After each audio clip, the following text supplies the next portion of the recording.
యేసుక్రీస్తు నామములో మీ అందరికీ ఉదయకాల శుభములు తెలియజేస్తా ఉన్నాను. ప్రియ దేవుని బిడ్డలారా, మీరందరూ కూడా ప్రేమతో దగ్గర వచ్చి ఉన్నారు.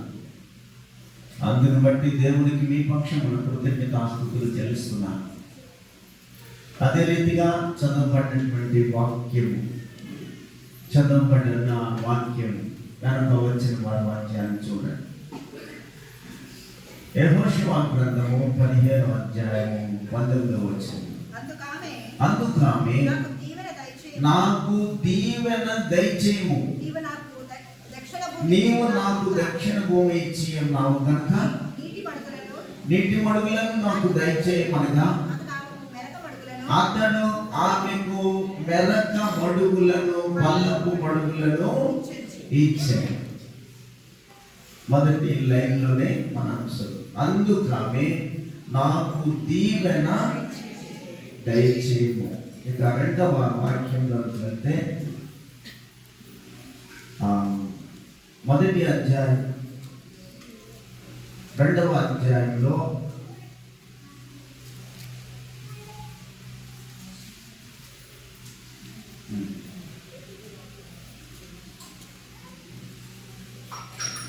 14వ వచనాన్ని మనం చదువుకుంటున్నాము. 14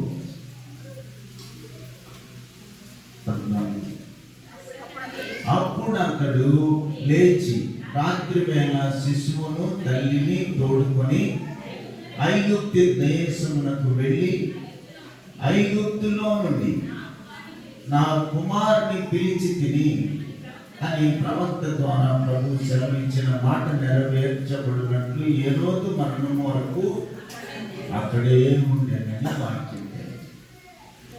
ఏదైనా అంశము క్రిస్మస్ దీవెన.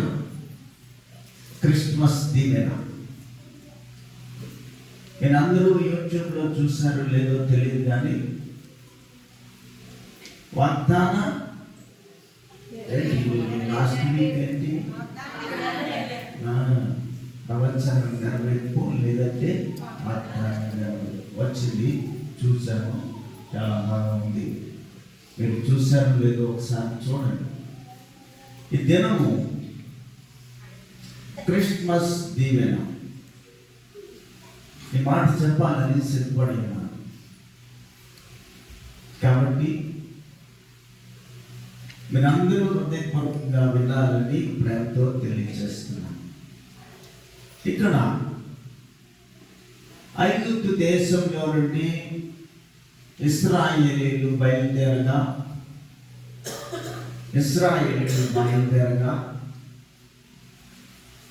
కొంతమంది మాత్రమే కనాను దేశం వెళ్ళి ఉన్నారు. జాగ్రత్తగా వెళ్ళి ఆ కనాను దేశం వెళ్ళిన వారిలో కాలేబు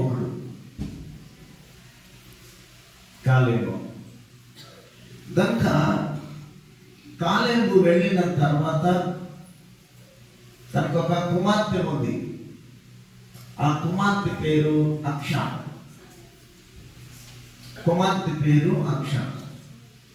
ఈ అక్ష పెద్దదైన తర్వాత కాలేబు యొక్క కుమార్తె పేరు అక్ష పెద్దదయ్యాక యెహోషువ పెళ్లి చేయాలి కదా, పెళ్లి చేయడానికి నిశ్చయించాను. పెళ్లి చేయడానికి సిద్ధపడి పెళ్లి కుమారుని చూశాడు. ఆ పెళ్లి కుమారుని పేరు ఒత్నియేలు. అక్ష భర్త పేరు ఏంటనమాట? ఒత్నియేలు గారు. ఒత్నియేలు. అయితే ఒక బహుమానం ఇచ్చాడు.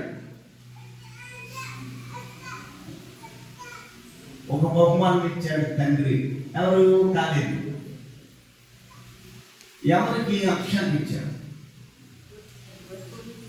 అక్షానికి ఇచ్చి సర్వసాధారణంగా పెళ్ళైన వెంటనే ఎంతో కొంత అదో ఇదో ఏదో ఒకటి కుమార్తెకి ఇచ్చి పంపిస్తాను, అదో ఇదో ఏదో అందరు. కాబట్టి కాలేబు కూడా తన కుమార్తెను దీవించి, తన కుమార్తెను ప్రార్థించి ఒక శ్రేష్టమైనటువంటి దీవెన బహుమానం ఇచ్చాడు. ఆమె తీసుకుని పోయింది. కొంతకాలం గడిచింది. కొంతకాలం గడిచిన తర్వాత చూసినప్పుడు అవన్నీ మెరక భూమి ఇచ్చాను. పట్టుబడుద్దా? ఈ మెరక భూమి మన యొక్క ఆత్మీయ జీవితానికి సాదృశ్యం.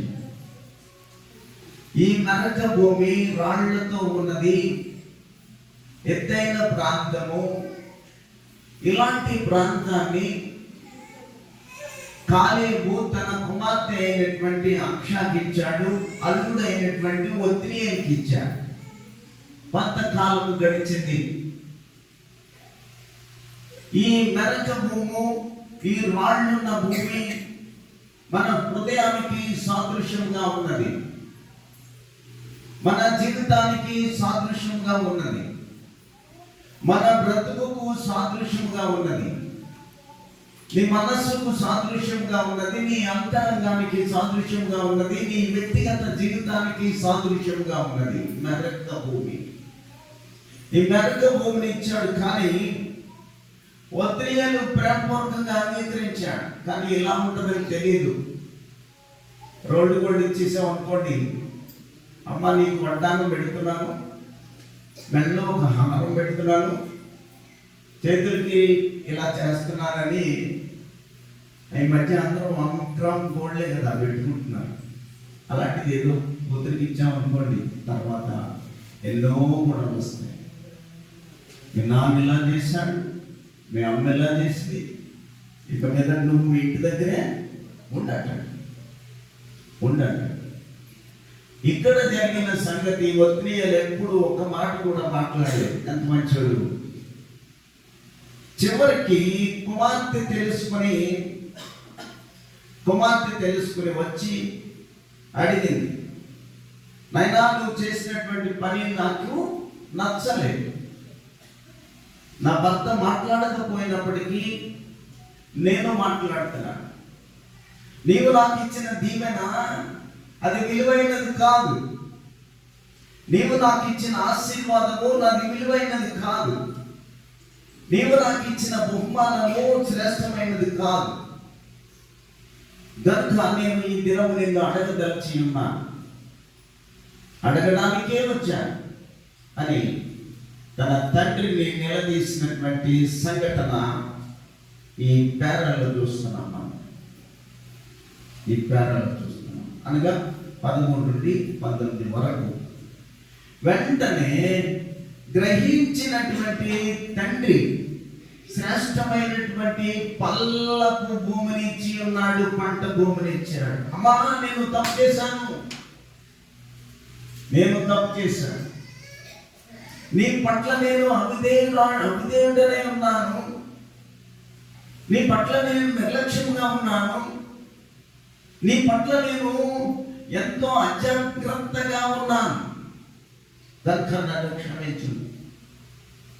దేవుని బిడ్డలారా, ఈ హృదయము దేవుని వాక్యం వలన పండకపోతే, ఈ మనస్సు దేవుని వాక్యంతో దున్నపడకపోతే, నీ మనస్సు నీ అంతరంగము దేవుని వాక్యము చేత ఫలించకపోతే, దేవుడు ఈ లోకానికి వచ్చినప్పుడు నీవు శిక్షింపబడతావు. గ్రహించి కాలేబు వలె నేను ఇచ్చిన తప్పు, ఆ తప్పుడు నిర్ణయాన్ని నేను మార్చుకుంటున్నాను, నా మనస్సును మార్చుకుంటున్నాను, నా హృదయాన్ని మార్చుకుంటున్నాను, నా అల్లుడిని ప్రేమపూర్వకంగా నేను అంగీకరిస్తాను. నా కుమార్తె, నువ్వు తొందరపడవలసిన పని లేదు. అందుకని నీటి మడుగులో ఉన్నటువంటి ఆ స్థలాన్ని ఇచ్చి కుమార్తెను ప్రేమించాడు. నిజమే, నీవు నేను చేసిన పాపాన్ని బట్టి దేవదేవుడు కుమారుడిని బహుమానుగా ఇచ్చాడు సిలువలో. దేవదేవుడు ఆయన సర్వోన్నతుడు, సర్వ సృష్టికర్త, సర్వాంతర్యామి, ఆశ్చర్యకరుడు, ఆలోచనకర్త, నిత్యుడవు తండ్రి తన ప్రియ కుమారుడిని నీ కొరకు నా కొరకు బహుమానుగా ఇచ్చాడు. అక్షాను ప్రేమించి తన అల్లుడిని ప్రేమించి కాలేబు ఏ రీతిగా శ్రేష్టమైనటువంటి స్థలాన్ని ఇచ్చాడు, పంట భూమిని ఇచ్చి ఉన్నాడు, ఆ రీతిగాని ప్రభువు నీ కొరకు నా కొరకు తన ప్రియ కుమారుడైనటువంటి యేసుక్రీస్తుని లోకానికి పంపించి ఉన్నాడు. ఎందుకు? నీ పాడైపోయిన హృదయాన్ని శుద్ధీకరించుతాను, పాడైపోయిన హృదయాన్ని శుద్ధీకరించుతాను. రాతి వంటి హృదయాన్ని, రాతి వంటి మనసును, రాతి వంటి నీ అంతరంగాన్ని మార్చడానికి వాక్యమైనటువంటి నీరు చేద్దాం, వాక్యమైనటువంటి ఎరువు చేద్దాం, వాక్యమైనటువంటి సమస్తము కూడా అది దున్ని నిన్ను పవిత్రపరచడానికి దేవుడు మనకు బహుమానంగా యేసుక్రీస్తు ఇచ్చాడు. అందుకే ఆయన పేరు మెస్సయ్య అని, రక్షకుడని, యేసు అని, ఇమ్మానుయేలు అనే పేరుతో ఈ లోకానికి వచ్చింది. నీ కొరకు నా కొరకు వచ్చినటువంటి క్రీస్తును నీవు అంగీకరించినప్పుడు ఆయన నిన్ను ప్రేమిస్తాడు. దేవదేవుడు మనకు అపరూపమైనటువంటి బహుమానం, దివ్యమైనటువంటి బహుమానాన్ని ఇచ్చి ఉన్నాడు అనేటువంటి సత్యాన్ని, ఆ బహుమానమే యేసు ప్రభువు. కాబట్టి దేవుని వాక్యము మొదటి రాజుల గ్రంథము 9వ అధ్యాయము 10వ వచనం. సొలొమోను యెహోవా మందిరమును, రాజనగరము ఈ రెండింటిని 20 సంవత్సరములలోగా కట్టించాడు.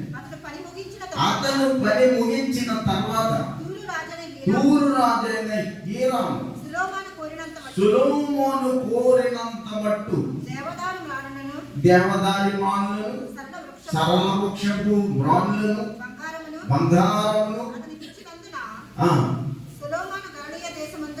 అతనికి ఇచ్చి ఉన్నందున సొలొమోను గలిలయ దేశములో ఉన్న 20 పట్టణములను హీరామునకు అప్పగించెను. సొలొమోను కూడా కాలేబు వలె శ్రేష్టమైన కార్యాన్ని చేశాడు. సొలొమోను కూడా ఒక శ్రేష్టమైనటువంటి కార్యాన్ని చేసి ఉన్నాడు. కాలేబు తన కుమార్తెను ప్రేమించి పల్లకు భూములను ఇచ్చి, తన అల్లుడిని ప్రేమించి, వత్నియేలుని ప్రేమించి, అక్షాను ప్రేమించి వారిని ఆశీర్వదించాడు, శ్రేష్టమైనటువంటి దీవెన ఇచ్చాడు. అదే రీతిగా సొలొమోను కూడా హీరాము అనేటువంటి ఒక శిల్పకారుని ప్రేమించి శ్రేష్టమైనటువంటి ఆస్తిని ఇచ్చాడు. ఆస్తినిస్తే ఆ తీసుకు అతను ఎంతో కష్టజీవిగా పనిచేశాడు. దేవుని మందిరాన్ని చెక్కుటలో, దేవుని మందిరాన్ని ఉపకరణములను చెక్కుటలో కానీ, స్తంభములను బాగు చేయటంలో కానీ హీరాము అనేటువంటి ఆ యొక్క భక్తుడు చాలా పనిచేశాడు. శిల్పి, మహాశిల్పి. దేవుడైతే ఈ లోకంలో దేవుని మందిరము, దేవుని మందస్థాన్ని ఉంచడానికి కట్టినటువంటి దేవాలయం కట్టే తెలివితేటలు దేవుని ద్వారా పొందుకున్నవాడు హీరాము. ఆ హీరాము గొప్పవాడు.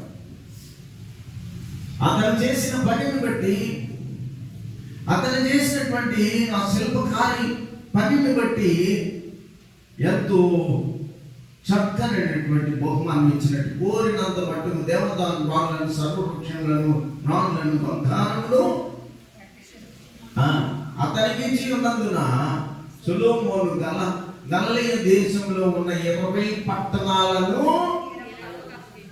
20 పట్టణాలు ఇచ్చిందండి.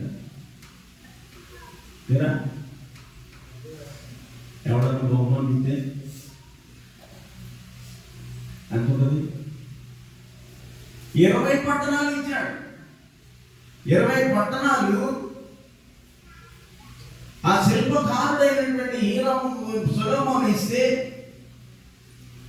ఆ సొలొమోను ఇచ్చినటువంటి ఆస్తి ఏ రీతిగా ఉన్నది? దేవుడు ఇచ్చిన ఆస్తి యేసుక్రీస్తు అయితే, కాలేబు అక్షకు ఇచ్చినటువంటి ఆస్తి పల్లపు భూములైతే, సొలొమోను ఇచ్చినటువంటి హీరాము అనేటువంటి భక్తుడికి ఇచ్చినటువంటి ఆస్తి శ్రేష్టమైనటువంటి 20 పట్టణాలను ఇచ్చాడు. ఆ పట్టణాలను చూసి మురిసిపోతా ఉన్నాడు. అలాగే అనుకున్న అక్షమున నా తండ్రి చక్కని భూమిని ఇచ్చాడు, నా తండ్రి చక్కని పల్లపు భూమి మెరక భూములను ఇచ్చి ఉన్నాడు, పెల్లపు భూములను ఇచ్చి ఉన్నాడు. చూడలేదు కానీ సంతోషించింది తండ్రి ఇచ్చిన ఆస్తిని బట్టి. అలాగే హీరాము కూడా సంతోషిస్తున్నాడు. సంతోషిస్తూ ఒక్క దినమున తనకిచ్చిన పట్టణములలో సంచరిస్తా ఉన్నాడు. తనకిచ్చిన దేవుడు మనకిచ్చిన పట్టణము ఈ సంఘము. దేవుడు మనకిచ్చిన సంఘం ఇది. ఈ సంఘములో దేవుడే సంచరిస్తే ఫలించేటటువంటి ఆత్మ ఏది, ఫలించని ఆత్మ ఏది, విలువైన ఆత్మ ఏది, శ్రేష్టమైన ఆత్మ ఏది అని గ్రహించును కదా. నువ్వు ఫలించక రాళ్లలో పడిన ఎడల, ఫలించక ముళ్ళలో పడిన ఎడల, ఫలించక దారిలో రాతి వేళలో పడిన ఎడల, ఈ వాక్యాన్నంతటిని నిర్లక్ష్యం చేసిన ఎడల దేవుడు మన్నించునా? దేవుడు మన్నించునా? మన్నించడు కదా. ఇది మనకిచ్చినటువంటి సంఘం. ఈ సంఘంలో మంచి నేలను పడినటువంటి విత్తనం వలె నువ్వు ఉండాలి. మంచి నేలను పడినటువంటి హృదయము నీవు కలిగి ఉన్నా, మనస్సును కలిగి ఉన్నా, అంతరంగమును కలిగి ఉన్నా. ఒకవేళ ఫలించక ముళ్ళలో పడినా, రాళ్లలో పడినా, త్రోవలో పడినా దేవుడు చూచినప్పుడు చింతపడును కదా. పిల్లడు హీరాము ఇచ్చినటువంటి సొలొమోను ఇచ్చినటువంటి పట్టణాలను చూడడానికి ఒక్కొక్క పట్టణాన్ని దర్శించుకొనుచు వచ్చుచుండేను. మొదటి రాజుల గ్రంథము 9వ అధ్యాయము 13వ వచనం. నా సహోదరుడా, నీవు నాకు ఇచ్చిన ఈ పట్టణములు ఏ పాటివని నేటి వరకు వాటికి కాబూల్ అనేటువంటి పేరు, అనగా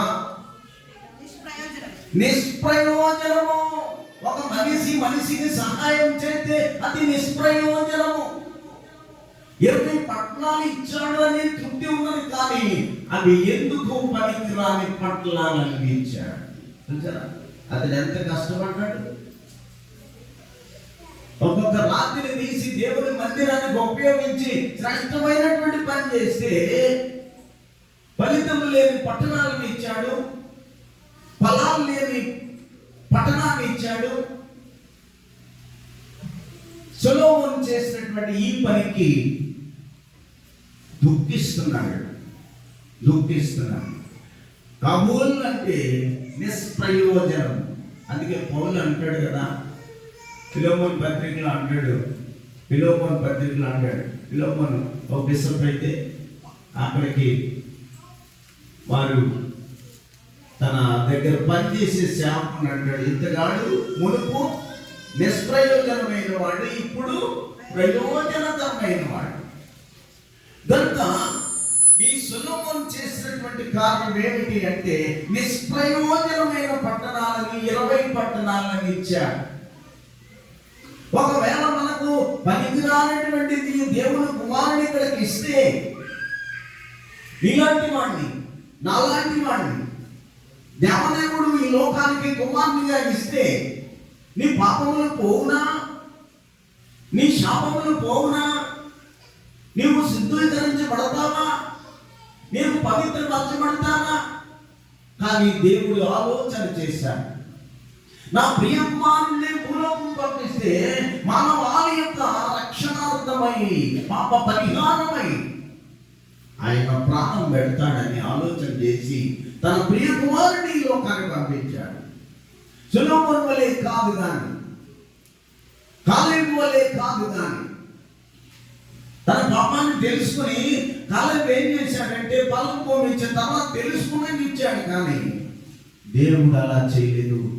నీ కొరకు నా కొరకు నిష్ప్రయోజనమైనది ఏది కూడా ఈ లోకంలోనికి ఇవ్వలేదు. నిష్ప్రయోజనం అయినవి ఇవ్వలేదు. కానీ తన శ్రేష్టమైనటువంటి కుమారుని మనకి ఇచ్చి ఉన్నాడనే సత్యాన్ని వాక్యం ద్వారా తెలియజేస్తా ఉన్నాను. తర్వాత చూడండి, రాజుల గ్రంథమే 10వ అధ్యాయం 10వ వచనం. మరియు ఆమె రాజునకు 240 మడుగుల బంగారము, బహు విస్తారమైన గంధవర్గమును, రత్నములను ఇచ్చాను. శేబాదేశపు రాణి రాజైన సొలొమోనుకు ఇచ్చిన గంధవర్గములంతా విస్తారము మరి ఎన్నడూను రాలేదు. శేబాదేశపు రాణి సొలొమోను 20 సంవత్సరాలు మందిరము కడతా ఉంటే, 20 సంవత్సరాలు ప్రయాసపడి దేవుని మందిరాన్ని కడతా ఉంటే ఈ శేబాదేశపు రాణి చూడటానికి వచ్చింది. చూడటానికి వచ్చి ఒక శ్రేష్టమైనటువంటి కానుకను ఇచ్చినట్లుగా మనం చూస్తాం. 240 మణుగుల బంగారం ఇచ్చింది. 200 మణుగుల బంగారం ఇచ్చింది అంటే వెంటనే రాజు ఆశ్చర్యపోయాడు. బహు విస్తారమైన గంధవర్గమును, బహు రత్నములను రాజును ప్రేమించి దేవునికి ఇవ్వాలని తలంచింది. తలంచి తాను తెచ్చినటువంటి సమస్తాన్ని ఈ సొలొమోనుకి ఇచ్చినట్లుగా మనం చూస్తాం. దావీదు కూడా దేవుని మందిరమును కట్టడానికి అనేకమైనటువంటి బంగారమును వెండిని పోగు చేసినట్లుగా మనం చూస్తాం. మొదటి దినవృత్తాంతముల గ్రంథంలో చూడండి ఒకసారి 29:3.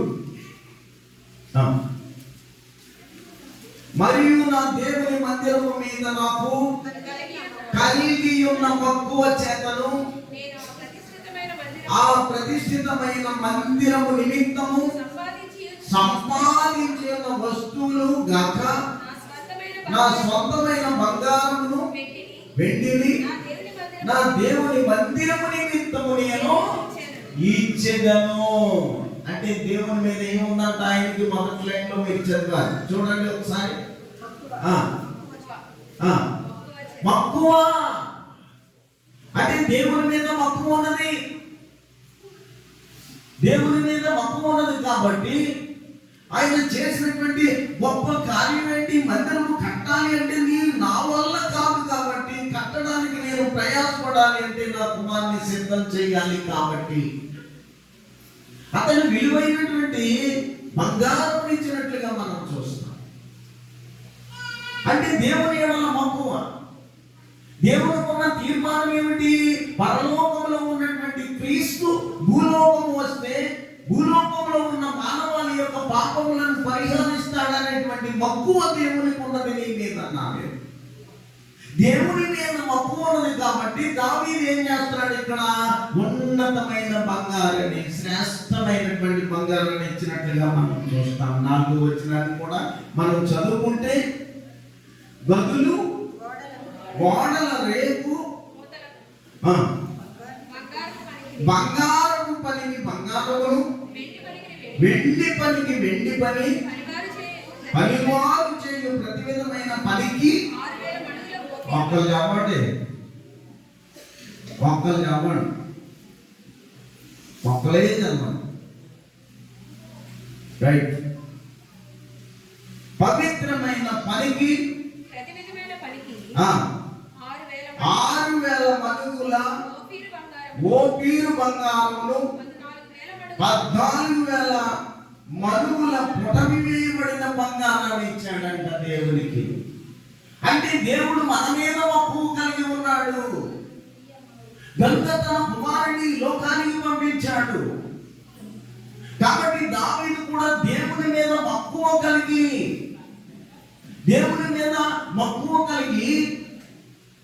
దేవుని మీద ప్రేమతో ఏం చేశాడు? ఇక్కడ 6,000 మనుగుల ఓపీరు బంగారమును 6,000 మనుగుల ఓపీరు బంగారమును 14,000 మనుగుల ఒటమి వేయబడిన వెండినిచ్చాడు దేవుడికి. దేవుడు ఏం చేశాడు? తన కుమారుడిని మనకు అనుగ్రహించాడు. వీళ్ళు బంగారం ఇవ్వచ్చు, ఒకవేళ ఆర్థికంగా డబ్బు ఇవ్వచ్చు, కానీ తన కుమారుడిని తీసుకుని వచ్చి మనకి ఇచ్చినట్లుగా ఒక మరుగంటే 50 కేజీలు, ఒక మరుగంటే 50 కేజీలు. ఈయన ఎన్ని కేజీ? 6,000 మనుగులు ఇచ్చాడు. 6,000 మనుగులు, 6,000 ఇంటూ 50 అంటే 7 లక్షల కేజీల బంగారాన్ని మందిరం కొరకు దావీదు ఇచ్చాడు. అలాగే మరి ఇక్కడ ఏమంటాడు? 14,000 మనుగుల వెండి 14,000 ఒక మరుగు అంటే 50 కేజీలు. 50 ఇంటూ 14,000 ఎన్ని వస్తున్నాయి? అక్కడేమో 3 లక్షల కేజీలు, ఇక్కడేమో 7 లక్షల కేజీలు. ఇలా దేవుని కొరకు అంటే ఏం చేశాడు? ఇక్కడ దేవుని యొక్క గొప్పతనం ఏంటో తెలుసుకున్నాడు. దేవుని యొక్క గొప్పతనాన్ని తెలుసుకోవాలి. మనము దేవుని యొక్క గొప్పతనాన్ని తెలుసుకుని దేవుడే నా కొరకు కుమారుని ఇవ్వబోతున్నాడు, అది కాక నా వంశంలో నుండి దావీదు పట్టణంలో నుండి లోకరక్షకుడు వస్తున్నాడు అనే సత్యాన్ని గ్రహించాడు. దావీదు వంశంలో నుండి రక్షకుడు వస్తున్నాడు. కాబట్టి దేవుని మీద మక్కువ కలిగి, దేవుని మీద ప్రేమ కలిగి, దేవుని మీద అత్యధికమైనటువంటి ఆ మక్కువను చూపించి సుమారుగా 3,07 లక్షల వెండిని ఇచ్చినట్లుగా మనం చూస్తాం. కాబట్టి దేవుని బిడ్డ అక్ష తన తండ్రి ప్రేమించి శ్రేష్టమైనటువంటి పొలాన్ని ఇచ్చాడు. అక్షరాలు సొలొమోను హీరాముకు ఇచ్చినటువంటి 20 పట్టణాలు వ్యర్థమైనవని తెలుసు. అంటే మనిషికి ఇచ్చేది వ్యర్థమైనది, దేవుడు మనిషికి ఇచ్చేది శ్రేష్టమైనది. మనిషికి ఇచ్చేది వ్యర్థమైనది, దేవుడు మానవునికి ఇచ్చేది శ్రేష్టమైనది. కాబట్టి ఈ 20 మనుగుల ఈ 6,000 మనుగులు ఇచ్చి దావీదు మందిరాన్ని కట్టించాడు. అంటే మనము దేవుని మీద ఏముండాలంట? మక్కువ. దేవుడు ఎల్లప్పుడూ దేవుడు లోకమును ప్రేమించాను అనేటువంటి మాటే కాదు, కానీ నేను కూడా దేవుని ప్రేమిస్తున్నాను, దేవుని కొరకు ఏదో ఒక కార్యాన్ని నేను చేస్తున్నాను అనేటువంటి అక్షవలే మనము దేవా నీ దయ నీ దీవెన నా మీద ఉంచు ప్రభు అని ప్రార్థన చేసి ఈ రామోలి హృదయపూర్వకమైనటువంటి ఆ పనిని మనము కలిగి ఉండాలనేటువంటి ఆలోచన మనం చూస్తున్నాం. చదివిన వాక్యంలో 2వ వాక్యము 11వ వచనము మత్తయి సువార్త. ఇంటిలోనికి వచ్చి తల్లి అయిన మరియను ఆ శిశువును చూచి సాగిలపడి ఆయనను పూజించి తమ పెట్టెలు విప్పి బంగారమును సాంబ్రాణిని మూలమును కానుకలుగా యేసుక్రీస్తుకు సమర్పించినట్లుగా మనము దేవుని వాక్యంలో చూస్తున్నాం. ఈ లోకానికి యేసుక్రీస్తు ప్రభు వచ్చినటువంటి క్రీస్తుని ఏ రీతిగా మక్కువ చూపించాలి, ఆయన ద్వారా నేను ఏ రీతిగా దీవెన పొందాలి అని ఈ జ్ఞానులైన వారు ఆలోచించి, జ్ఞానులైన వారు యేసుక్రీస్తును ప్రేమించి ఆకాశంలో ఉన్న నక్షత్రంను కనుక్కొని ప్రభు దగ్గరకు వచ్చారు. ఆ యొక్క ఇంటిలోనికి వెళ్ళి యేసుక్రీస్తు ప్రభువుని చూచినట్లుగా మనం చూస్తూ ఉన్నాం. కాబట్టి దేవుని ఎడల నువ్వు మక్కువ కలిగి ఉంటే ప్రభువు నిన్ను ఆశీర్వదిస్తాడు, ప్రభువు నిన్ను దీవిస్తాడు అనేటువంటి సత్యాన్ని వాక్యం ద్వారా తెలియజేస్తా ఉన్నాను. కాలేబు తన కుమార్తెను ప్రేమించాడు. సొలొమోను హీరామును ప్రేమించి ఇచ్చాడు, కానీ తెలుసుకున్నాడు. దావీదు తన కుమారుడిని ప్రేమించాడు. దేవుని మీద మక్కువ కొద్ది తన ఆస్తిని అంతా తెచ్చి మందిరానికి ఇచ్చి ఉన్నతమైనటువంటి దేవాలయాన్ని కట్టించాడు. ఇక్కడ సింహాదేశపు రాణి సొలొమోను పడుతున్నటువంటి మందిరాన్ని ప్రేమించి ఆ మనుగుల 240 మనుగుల బంగారాన్ని ఇచ్చినట్లుగా దేవుడు నిన్ను నన్ను ప్రేమించి అసలైన విషయం తన కుమారుని నీకు నాకు ఇచ్చి ఉన్నాడు. ఈ పాపం చేత పడి ఉన్న నన్ను, శాపం చేత పడి ఉన్న నిన్ను మన అందరి పాపములను క్షమించడానికి, మన అందరి పాపములను తుడిచివేయడానికి, మన అందరి పాపముల నిమిత్తము దేవుడే ఈ లోకానికి వచ్చి ఉన్నాడనే సత్యాన్ని వాక్యం ద్వారా తెలియజేస్తా ఉన్నాను. 2 కొరింథీ పత్రిక 9:10 చెప్పచక్కని బహుమానము మీ కొరకు ఇచ్చి ఉన్నానని వాక్యం మనం చూస్తున్నాము. చూడండి ఒకసారి 9:15 చెప్పసత్యము కానీ ఆయన వరమును గూర్చి దేవునికి స్తోత్రము కలుగునుగాక అని పౌలు గారు ఈ దినము నీవు నేను అనాలి. ప్రభువా, చెప్పసత్యము గాని వరాన్ని మాకు ఇచ్చావు, చెప్పసత్యము గాని బహుమానాన్ని ఇచ్చావు, చెప్పసత్యము గాని సంతోషాన్ని మాకు ఇచ్చావు. ఆ వేళ జ్ఞానులకి ఇచ్చావు, ఆ వేళ గొల్లలకి ఇచ్చావు. ఈ దినము మాకిస్తున్నాం ప్రభువా అని నిత్యము మనం దేవుని స్తుతించే వారిగా ఉండాలి. దేవుని నామాన్ని కనబరిచే వారిగా ఉండాలి. దేవుని నామాన్ని చెప్పసత్యము గాని దేవునికి స్తోత్రము అనేటువంటి ఆ మాటలు మనం చూస్తా ఉన్నాము. ఇంకా మనం చూస్తే అదే 9:14 కూడా చూస్తున్నాం మనం. మరియు మీ ఎడల దేవుడు కనుపరచిన అత్యధికమైన కృపను చూచి చూచివాడు నీ నిమిత్తమైన ప్రార్థన చేయును. అత్యధికమైన కృప. దేవుడు ఈ లోకానికి రావడం అంటే, భూమిలో జన్మించడం అంటే అత్యధికమైన కృప. అంతేకాదు చెప్పసత్యము కానీ వరము. దేవుడు ఈ లోకానికి రావడం అంటే, ఆయన ఉన్నపాటుని ఈ లోకానికి వస్తే ఈ లోకం చాలుతుందా?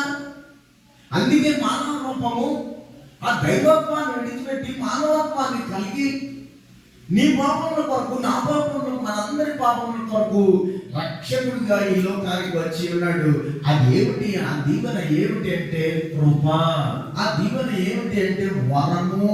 చెప్పసత్యము కానీ వరము అనేటువంటి ఆ మాట మనం చూస్తా ఉన్నాము. గల్తీ పత్రిక 4:4 కూడా ఏముంది? అయితే కాలము పరిపూర్ణమైనప్పుడు దేవుడు తన కుమారుని లోకమునకు పంపించెను. కాలము పరిపూర్ణమైంది అన్నాడు. నోవహు యొక్క పరిస్థితి మనం చూస్తాం, లోతు యొక్క పరిస్థితిని మనం చూస్తాం. సొదొమ గొమొర్ర పట్టణం కూలిపోయినట్లుగా, జలప్రలయం నోవహు కాలంలో వచ్చినట్లుగా సమస్తం కూడా నశించేటటువంటి సమయంలో ఈ భూమంతా అతలాకుతలమై నశించిపోయేటటువంటి పరిస్థితిలో కాలము పరిపూర్ణమైనప్పుడు దేవుడు ఈ లోకానికి వచ్చి ఉన్నాడు అనేటువంటి సత్యాన్ని పౌలు గారి గలతీ పత్రిక తెలియజేస్తున్నాం. గలతీ పత్రిక, గలతీలారా, కాలం పరిపూర్ణమైంది కాబట్టి యేసుక్రీస్తు ఈ లోకానికి వచ్చి, ఆయన కృప చూపించకపోతే, ఆయన వరాన్ని ఇవ్వకపోతే, ఆయన దీవెన ఇవ్వకపోతే, ఆయన ఆశీర్వాదం మన కొరకు ఇవ్వకపోతే మనందరం కూడా మంటి వారమై పోదుమనేటువంటి సత్యాన్ని ఆ వాక్యం ద్వారా తెలియజేస్తారు. అందుకనే జ్ఞానులు వచ్చి సమస్త కానుకలను అర్పించినట్లుగా మనం చూస్తాం. లోకాసు వార్తలో కూడా ఒక మాటలు మనం చూద్దాం. 2వ అధ్యాయంలో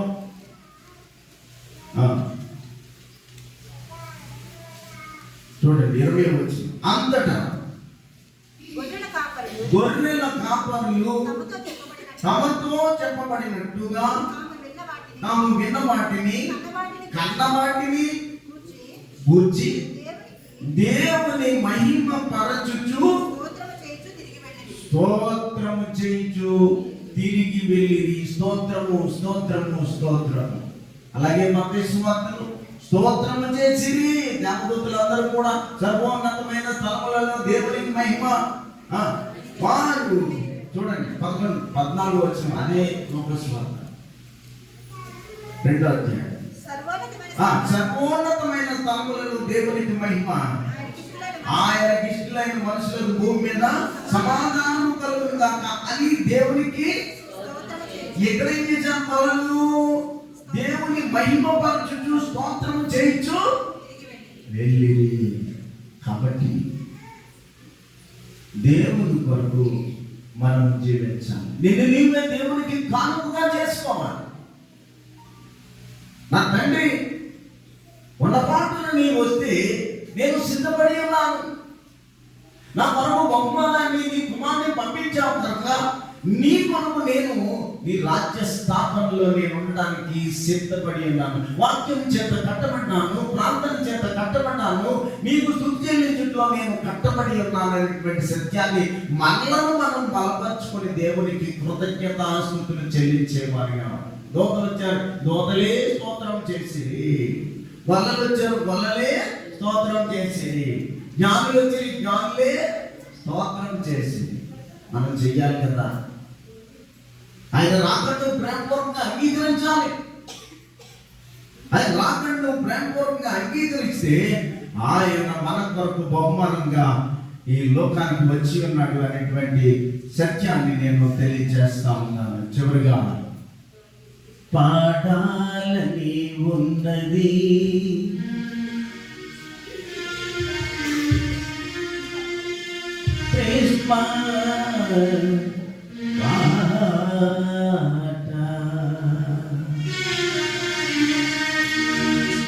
పాడాలని ఉన్నది క్రిస్మస్ పాట, పాడాలని ఉన్నది క్రిస్మస్ పాట.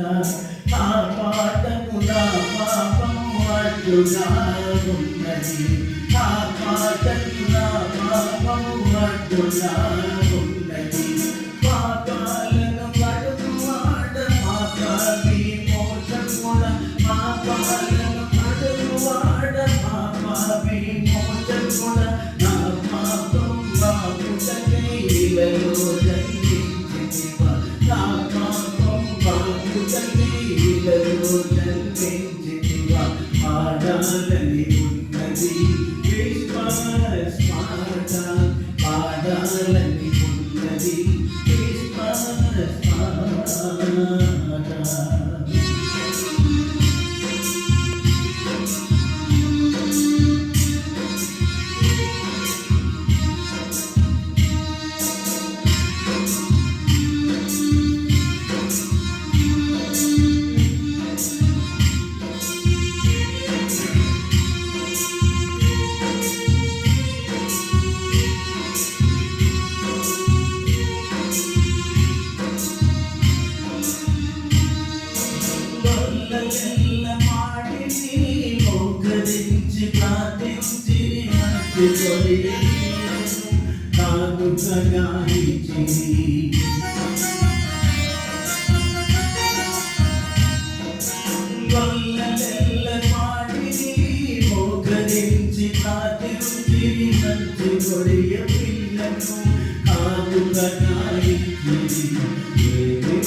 పాడాలని ఉన్నది క్రిస్మస్ పాట,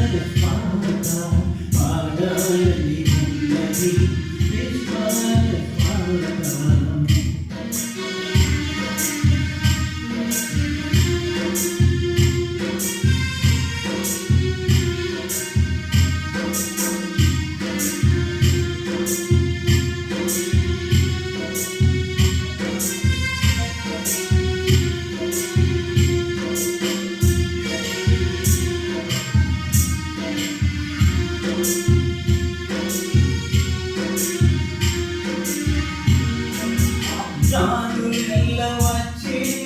సంతసించి ధ్యానించి బంగారు జామ్రాన్ని గోలములర్పించి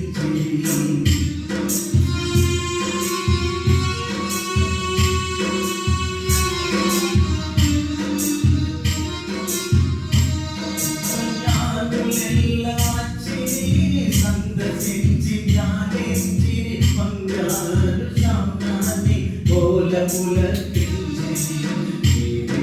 వయలను నా చిన్ని యేసువా వయలను నా చిన్ని యేసువా నా మనసే నీకిచ్చే రుణం తీర్చనా నా మనసే నీకిచ్చి రుణం తీర్చనా పాడాలని ఉన్నది క్రిస్మస్ పాట పాడాలని ఉన్నది క్రిస్మస్ పాట ఆ పాటకు నా పాపము అడ్డుగా ఉన్నది ఆ పాటకు నా పాపము అడ్డుగా ఉన్నది పాపాలను కడువాడ పాప విమోచముగా నా పాపం మాపుటకై ఇలలో జన్మించినవా నా పాపం మాపుటకై ఇలలో జన్మించినవా పాడాలని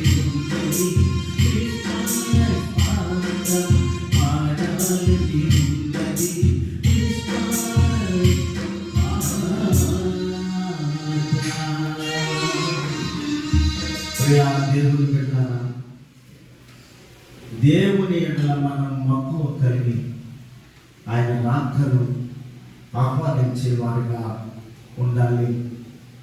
అక్షాను ప్రేమించి తన తండ్రి ఇచ్చినట్లుగా సొలొమోను ప్రేమించి తన హేరాముకి ఇచ్చినట్లుగా షీబా దేశపు రాణి ప్రేమించి బంగారాన్ని ఇచ్చినట్లుగా వాళ్ళను ప్రేమించి యానులు ప్రేమించి యేసుక్రీస్తు ప్రభువుకి కానుకిచ్చినట్లుగా మన హృదయాలను దేవునికి సమర్పించుకొని ప్రభువు రాకడను మక్కువతో ఆహ్వానించే వారుగా ఉండాలి. అట్టి కృప పరిశుద్ధాత్మ దేవుడు మీకు అనుగ్రహించును గాక. ఆమేన్.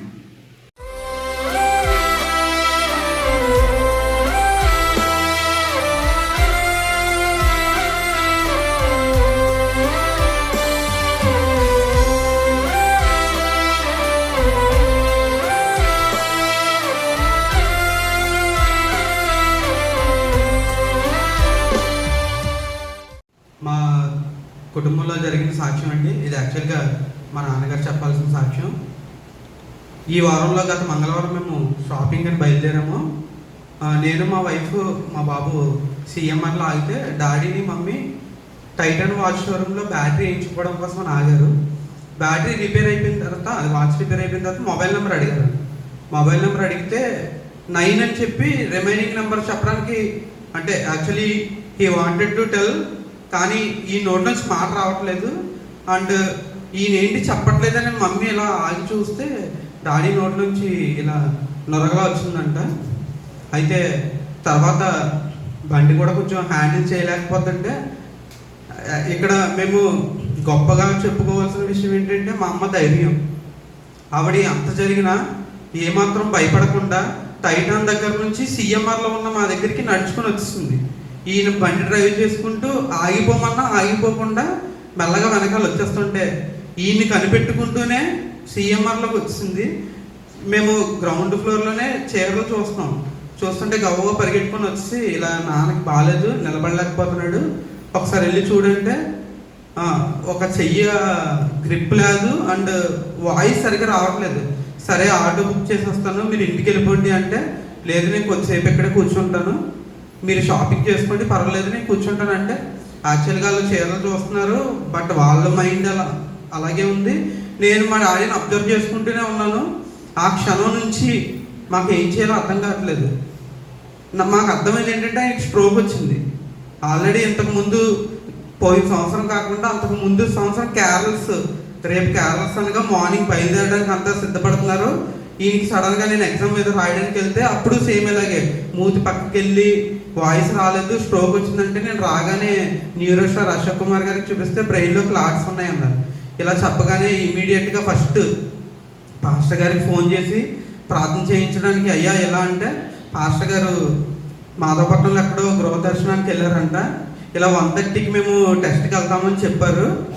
అయితే పాస్టర్ గారు ఫోన్ చేస్తానండి మీకు 2 గంటలకు కదా, 1 గంటన్నరకల్లా మీకు ఫోన్ చేస్తాను, ఏం పర్లేదు అంతా బాగానే ఉంటుందని చెప్పారు. కానీ మాకన్నా ముందు, అంటే మేము సిద్ధపడుతున్నాము, మాకన్నా ముందే పాస్టర్ గారు ఇంటికి వచ్చేసారు.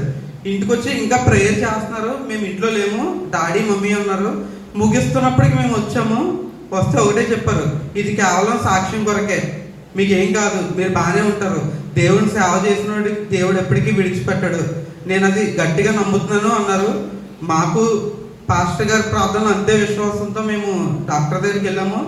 డాక్టర్ ఏం చెప్పారంటే, యాక్చువల్గా మేము ఏమనుకున్నామంటే న్యూరో ప్రాబ్లం కదా, దానికన్నా ముందు ఒకసారి కార్డియాలజీకి చూపించేసి అప్పుడు న్యూరో సర్జన్ దగ్గరికి వెళ్దామని ప్రసన్న అంకుల్కి ఫోన్ చేసాం. మా ఇంట్లో ఏ మెడికల్ ఇదైనా ఫస్ట్ మేము ఒపీనియన్ తీసుకునేది ఏదైనా ప్రసన్న అంకుల్కి ఫోన్ చేస్తాం. అంకుల్ ఒకటే అన్నారు, జీజీహెచ్కి తీసుకెళ్దాము, డాక్టర్లు ఇప్పుడు బాగా వస్తున్నారు, నేను అక్కడ అపాయింట్మెంట్ తీసుకుంటాను, మీరు గురువారం రండి అన్నారు. గురువారం అన్నారు కదని బుధవారం ఛాన్స్ ఉంది ఒకరోజు, ఎందుకు ఛాన్స్ తీసుకోవడం అని చెప్పి నేను కార్డియాలజీ దగ్గర తీసుకెళ్తే ఆయన 2D ఈకో తీసి, మీకు హార్ట్లో 4 వాల్వ్స్లో ఒక వాల్వ్ బ్లాక్ అయిపోయింది, అది చిన్నదా పెద్దదా చూసి సర్జన్కి చెప్పాలి అన్నారు. నెక్స్ట్ డే మేము పాస్టర్ గారితో ప్రార్థన చేయించుకొని వెళ్ళాము. వెళ్ళగానే నాకు హార్ట్ బ్రేక్ అయిపోయిన విషయం, అంటే మా ఫ్రెండ్ నేను వెళ్ళాము, మా ఫ్రెండ్తో డైరెక్ట్ డాక్టర్ తెలుసు అనమాట, చెప్తున్నారు ఈయన కండిషన్ బట్టి సర్జన్కి చెప్దాము అని. నేను ఇలా మెడికవర్కి వెళ్ళగానే ఫస్ట్ చూసింది ఏంటంటే డాడీని ట్రీట్ చేస్తున్న డాక్టర్ ప్రణవ్ గారు, పక్కన నాయక్ గారు ఉన్నారు. నాయక్ గారి గురించి నాకు బాగా తెలుసు, ఆయన కాకినాడ కార్డియాలజీ డిపార్ట్మెంట్లో 850 సర్జరీలు చేశారు. ఆయన రికార్డు సర్జరీలు కూడా ఫెయిల్ అవ్వలేదు. కాకపోతే నా భయం ఏంటంటే వెళ్ళగానే ఈయన సర్జరీ అంటారు, ఇప్పుడు ఏంటి సర్జరీ అన్న భయం కాదు, నా భయం వల్ల ఈయనకి 97లో సర్జరీ చేసి ఏదైతే హార్ట్కి మెకానికల్ వాల్వ్ వేశారో మెకానికల్ వాల్వ్ బ్లాక్ అయిందన్నారు. నాకు తెలిసి ఆ సర్జరీ చేసిన డాక్టర్స్ లేరు, ఈయన ట్రీట్ చేస్తున్న డాక్టర్ రిటైర్ అయిపోయి వేరే హైదరాబాద్లో ఎక్కడ ప్రైవేట్ హాస్పిటల్లో చేస్తున్నారు. సెకండ్ ఒపీనియన్ తీసుకోవడానికి వెళ్ళడానికి కూడా ఈయన ఎవరైతే ఈయన కోసం కండిషన్ తెలుసో ఆ డాక్టర్లు మాకు ఇప్పుడు కాంటాక్ట్లో కానీ వాళ్ళ అడ్రస్ కానీ తెలీదు. ఇప్పుడు ఆ మెకానికల్ వాల్వ్ మళ్ళీ సర్జరీ చేయాలంటే కొత్త హార్ట్ రీప్లేస్మెంటా వాల్వ్ రీప్లేస్మెంటా ఏంటో తెలియని చాలా, నేను మాట్లాడుతున్నాను, ఇంట్లో ఉంటున్నాను, తింటున్నాను, అన్నీ చేస్తున్నాను, కానీ నా మైండ్లో లేదు. నేను ఏం చేస్తున్నానో కూడా తెలియని ఒక విచిత్రమైన పరిస్థితిలో ఉన్నాను. నాకు దేవుడిచ్చిన ఒక ఇదేంటంటే నాకు ఏడవడం రాదు, పీక్స్కి వెళ్ళి నా కండిషన్ నేను అన్కంట్రోల్డ్గా ఉంటే తప్ప నాకు రాదు. నేను వెంటిలేట్ అవ్వాలంటే నాకు ఏం చేయాలో తెలియట్లేదు. బయటికి వెళ్తున్నాను, ఫ్రెండ్స్తో ఉంటున్నాను, కానీ వాళ్ళు ఏం మాట్లాడుతున్నారు ఏంటి తెలియట్లేదు. నెక్స్ట్ డే డాక్టర్ టెస్ట్ చేసే ముందే అక్కడ టెక్నీషియన్ టెస్ట్ చేసి, ఏంటి డాక్టర్ గారు మీకు బ్లాక్స్ అని చెప్పారు, కానీ నాకైతే ఏ బ్లాక్స్ కనపట్టలేదు, ఒకసారి మీరు డాక్టర్ గారిని అడుగుదురు కానీ అని. డాక్టర్ గారు రాగానే డాక్టర్ గారికి ఆయనే చెప్పాడటండి, ఇలా బ్లాక్స్ అన్నారు కదా సార్, నాకేం కనిపించట్లేదంటే ఆ టీఈ టెస్ట్ అని టెస్ట్ చేసి డాక్టర్ నాతో చెప్పారు, బాబు బ్లాక్స్ ఏం లేవు, బాగానే ఉంది అంటే. ఆ టెస్ట్ చేసిన డాక్టర్ ఏమో తక్కువ డాక్టర్ కాదు, అతను దాంట్లో స్పెషలిస్ట్. కేవలం మేము గట్టిగా నమ్మేది ఏంటంటే ముందు రోజు బ్లాక్స్ ఉన్నదని డాక్టర్తో చెప్పించిన ఆయన నెక్స్ట్ డే ఈవినింగ్కి బ్లాక్స్ లేవని చెప్పడానికి ఆయన కార్యం కాదు, ఇది కేవలం దేవుని మేము మహిమపరచడానికే. ముందు రోజు బ్లాక్స్ ఉంటే ఉంటాయి, బ్లాక్స్ లేకుండా ఈయనకి స్ట్రోక్ వచ్చే ఛాన్స్ లేదు. కానీ కేవలం మా నమ్మకం, పాస్టర్ గారి ప్రార్థన, మా ఫ్యామిలీని ఎవరైతే మేము ఏం అడుగుతామంటే మేము కేవలం ప్రార్థనే అడుగుతామండి. ఎవరికి మాకు తెలిసిన వాళ్ళందరికీ మేము ఫోన్ చేసి ఇలా టెస్ట్కి వెళ్తాం, ప్రేయర్ చేయండి. కేవలం ఆ ముందు రోజు రాత్రి నుంచి నెక్స్ట్ డే ఈవినింగ్కి మేము హాస్పిటల్కి వెళ్ళే లోపల కేవలం దేవుడే స్వస్థపరిచి ఆ బ్లాక్స్ అనేవి లేకుండా చేసాడని మేము గట్టిగా నమ్ముచున్నాం. ఆ రిపోర్ట్ తీసుకొని మేము న్యూరో డాక్టర్ దగ్గరికి కూడా వెళ్ళాము. వెళ్తే ఆయన చెప్పింది ఏంటంటే మీకు అదే డోసేజ్ పెంచి ఇక ముందు బ్లాక్స్ అవి క్లాట్స్ కానీ ఏమి లేకుండా టాబ్లెట్స్ ఇస్తున్నాము, టాబ్లెట్స్తోనే క్యూర్ అవుతుందని చెప్పారు. అది ఎంతగానో మేము సంతోషిస్తున్నాం, ఎందుకంటే సర్జరీ స్టేజ్ నుంచి ఆల్మోస్ట్ ఆయన మేము చూస్తే చెప్పాలంటే మా ఫ్యామిలీ, ఎంటైర్ ఫ్యామిలీ, అంటే మా నలుగురు, మా కుటుంబానికి కాదండి, మొత్తం మా ఫ్యామిలీస్ ఎన్ని ఫ్యామిలీస్ ఉన్నాయో అన్ని ఫ్యామిలీస్కి బ్యాక్ బోన్ ఆయనే. ఆయన సలహా లేకుండా మా ఫ్యామిలీలో ఏది జరగదు. ఆయన ఎస్ అంటే ఎస్, నో అంటే నో. ఏంటి మా పరిస్థితి, అట్లీస్ట్ ఇంకొకరిని ఎవరినన్నా ఒపీనియన్ అడగడానికి కూడా మాకు ధైర్యం సరిపోలేదండి. ఎందుకంటే ఎవరు ఏం చెప్తారు, మేమే సిద్ధపడ్డాం. ఇంట్లో గోల్డ్ ఎంత ఉంది, అమ్మితే ఎంత వస్తుంది, ఒకవేళ గోల్డ్ అమ్మితే సరిపోకపోతే నెక్స్ట్ ఏంటి. దేవుడి చిత్త ప్రకారం మేము లాస్ట్ ఇయర్ కాకుండా బిఫోర్ ఇయర్ మేము ఒక సైట్ కొనుక్కున్నాం. సాక్షి కూడా చెప్పాను నేను. ఆ సైట్ అమ్మితే ఇప్పుడు ఎంత వస్తుంది, అసలు సర్జరీ అంటే కనుక చేతి అంత పట్టుకోవాలి, ఏ డాక్టర్కి చూపించాలి, హైదరాబాద్ వెళ్ళిపోతామా, నేను మా వైఫ్ మా డిస్కషన్స్ ఇవే. ఆయనకి చెప్పకూడదు, ఏదన్నా అంటే టెన్షన్ తీసుకోవద్దు, ఏదైనా మనమే బేర్ చేద్దాం, ఏం చేద్దామని మొత్తం చిన్నది ఆఖరికి మా బాబు రింగ్స్ బ్రాస్లెట్ అన్నీ కలిపి మొత్తం సమకూరిస్తే ఎంత గోల్డ్ వస్తుంది అన్నీ చూసాం. దుఃఖపడాల్సిన మా కుటుంబాన్ని ఈ వారం దేవుడి సన్నిధిలో ఆరాధనలో పాల్గొనడానికి సంతోషంగా మేము ఆ నెక్స్ట్ డే నా బర్త్డే అండి. ఇప్పటి వరకు నా బర్త్డే ఎప్పుడు ఘనంగానే చేశారు నా పేరెంట్స్. తర్వాత మ్యారేజ్ అయిన తర్వాత నా వైఫ్. నా బర్త్డే అంటే మా ఇంట్లో ఖచ్చితంగా భోజనం పెట్టాల్సిందే. వాళ్ళు ఒక చిన్నపిల్లడికి పుట్టినరోజు చేస్తే ఎలా చేస్తారో అట్టి విధంగా భోజనం చేస్తారు. అయితే మా వైఫ్ ఏమనుకుందంటే ఈ సంవత్సరం మనము గ్రాండ్గా చేసుకోకపోయినా పాస్టర్ గారిని పిలిచి భోజనం పెట్టాలి. వాళ్ళకి పెడితే మనకి ధన్యత దీవెనలు వస్తాయి. అట్లీస్ట్ పాస్టర్ గారికి ఆ ముందు డాక్టర్ చెప్పేంత వరకు కూడా మా మనసులో లేదు.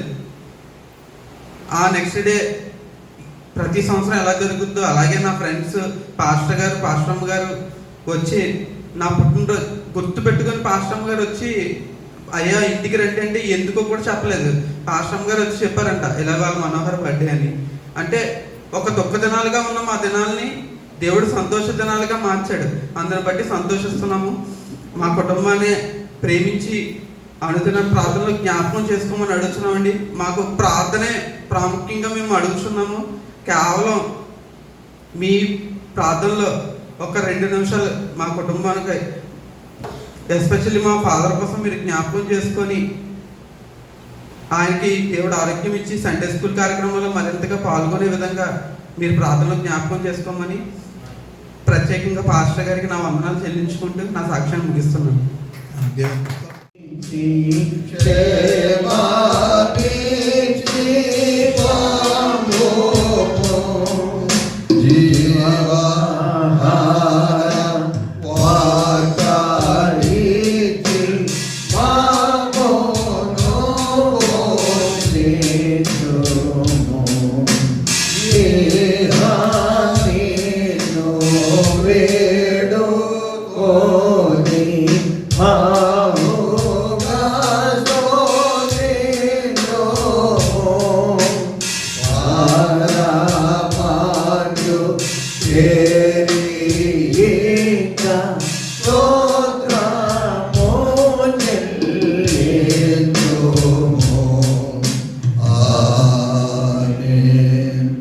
సర్వ సృష్టికర్త అయిన దేవుని ప్రేమ, కృపా సత్య సంపూర్ణుడైన యేసుక్రీస్తు కృప, ఆదరణకర్త అయిన పరిశుద్ధాత్ముని ఆదరణ ఇప్పుడు ఎల్లప్పుడూ సదాకాలం కూడి వచ్చిన మనకు, సంఘంలో బలహీనమైన బిడ్డల, సంఘ సంబంధితులైన వారు ఆయా దేశాలలో పట్టణాల్లో ఉన్నవారికి దేవుడు సదా తోడయుండి దీవించి ఆశీర్వదించును గాక.